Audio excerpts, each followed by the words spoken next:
Yo, what's going on with the viewers of the tube? Tyler here of Chico Crypto, and guess what? I have right next to me the man himself, Gavin Wood, founder of Polkadot, creator of some of the best projects in the cryptocurrency space. I mean, if you know, you know. So thanks for being here, Gavin. Thanks, Crypto Chico. No problem, no problem. So my first question for you is, Polkadot is coming in hot. A lot of people are excited about the Parachain structure. What do you think is, one of the biggest things that Polkadot is going to prove to the crypto space that other blockchains aren't doing? I think, well, firstly, we're going to get sharding going with the, in the blockchain space, and I think that's something that I'm personally super excited about. And really going to show how these different ecosystems, like I just read today, Moon River, 100,000 transactions in 3 weeks. It's like this is really starting to show that these different chains can live under a common umbrella, common security, all under, in this case, Kusama. But while really focusing on building their own ecosystem up as a platform ecosystem. So getting, if Polkadot or Kusama is layer 0, we see the first layer 1s, and we're starting to see like the layer 2 applications sitting on those layer 1s. And when people really start to realize just how hierarchical this is and how much you can project from these from a layer 0, and I think it's going to be, it's going to really kindle some imagination. Yeah, so one thing that kindled my imagination was from your talk you had and how you explained, the shared security of these parachains. So could you explain that to my viewers a little bit further, how this shared security model works within Kusama and Polkadot? Sure, yeah. So, shared security is all about having these, the single token, a single validator set, all securing many different blockchains, right? Normally for a blockchain, it has its own token. There's some stakers, miners, validators, whatever, that sit behind the token, sit behind the chain, and make sure that the chain is secure. Make sure that it doesn't get reverted, make sure blocks still getting produced, all the rest of it. Now, with this shared security model, you can have these different chains. You can have Akala, you can have Plasm, you can have Moonbeam, whatever. You can have all of these different chains. They're sovereign blockchains. They can do what they want. They can be engineered however they like. They get all the freedoms of being like, a blockchain, but they don't have to bootstrap their own security, and they get super effective, efficient, low latency, secure communication between themselves, right? Yes, so that's one thing that gets me excited. But also what got me super excited during your talk I just listened to was the code execution. You're talking about how Polkadot is different than Ethereum with code execution. So could you explain that to the viewers as well? Yeah, this is super crucial, right? I think this is something that I've only just started thinking about, actually, Tyler. So there's a really, what is fundamentally different from Polkadot and smart contract platforms, right?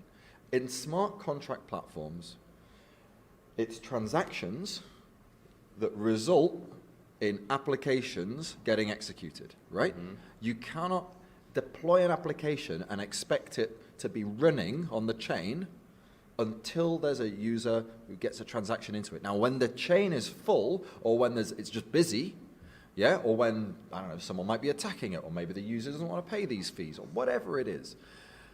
Under certain situations, oftentimes when, you really need the code to execute, yep, those transactions don't get through and that code doesn't get executed, right? And this is fundamental to the design of Ethereum. It's fundamental to the design of smart contract platforms like it.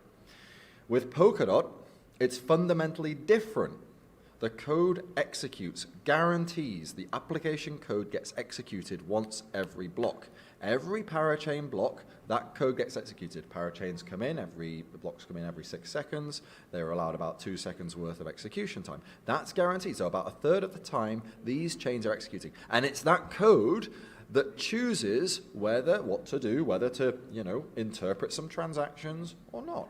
Who knows what the code wants to do?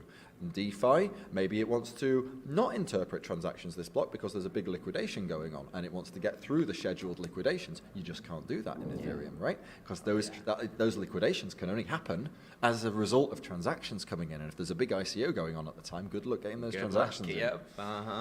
So is this something, and that's what I was thinking about, is this execution model is something that can stop some of the big, blockchain attacks like DDoS attacks, That's right. Now, because the fact of the matter is that not only when you're using an application that sits on Ethereum are you competing with the other users of that application, but you're also competing with all the users of all the other applications that sit on it, right? Yep. And with Polkadot, these applications are set in different parachains. And that means that they're independent, that they can decide what's important, what needs to get through, what needs to get done, and what's less important, what doesn't need to get through right now, or what doesn't really need to be done quite yet. Yes. And that's super important that they have this resource allocation that they can split up according to how they want. Yeah, that's going to be fundamentally game-changing. So the viewers will not like if I do not ask this question. They will get mad at me if I do not ask this question. So when Polkadot Parachain? I'm sorry, I can't give you this date. I'd love to, but what I can tell you is things are going well on the Kusama side for trying out parachains. The audit, I'm not sure if it's complete yet, but if it's not, the complete is going to be completed in the next days, right? It's days, not weeks. We need to fix any of the issues that came from the audit. As far as I know, these are relatively small issues, nothing huge. And then after that, it's really just up to the governance of Polkadot. Polkadot's a meta protocol, exactly. Governable meta protocol. We have to get this through governance. I can't flick the switch myself, but what I'm able to do is say, technologically speaking, parachains are ready, and it's up to the governance of Polkadot to get them out there. Hey, that means Polkadot holders. It's not up to us, guys. Get moving, guys. So my last question I want to ask you is more not about cryptocurrency, but a little bit, is the Kusama logo. It's always interested me. Where did the idea for the Kusama bird and logo come from? So Kusama is, as you know, an experimentalist network, right? It's there to try out all the new technologies that we want to build into Polkadot, or that we might want to build into Polkadot if they work out on Kusama.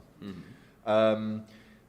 The name, the name obviously is a beautiful name that I think in some people conjures up the idea of polka dots. But really, the logo, the symbol, comes from this idea of a canary network. Right? Now, this comes from the old days in the mining days, right? And deep in these underground mines where you're getting like coal out, sometimes there's noxious gases, like poisonous gases down there. And you don't want to like send miners down there and then just have like loads of dead miners on your hands. Yep. So rather than doing that, you send some unfortunate, unsuspecting canary down there, right?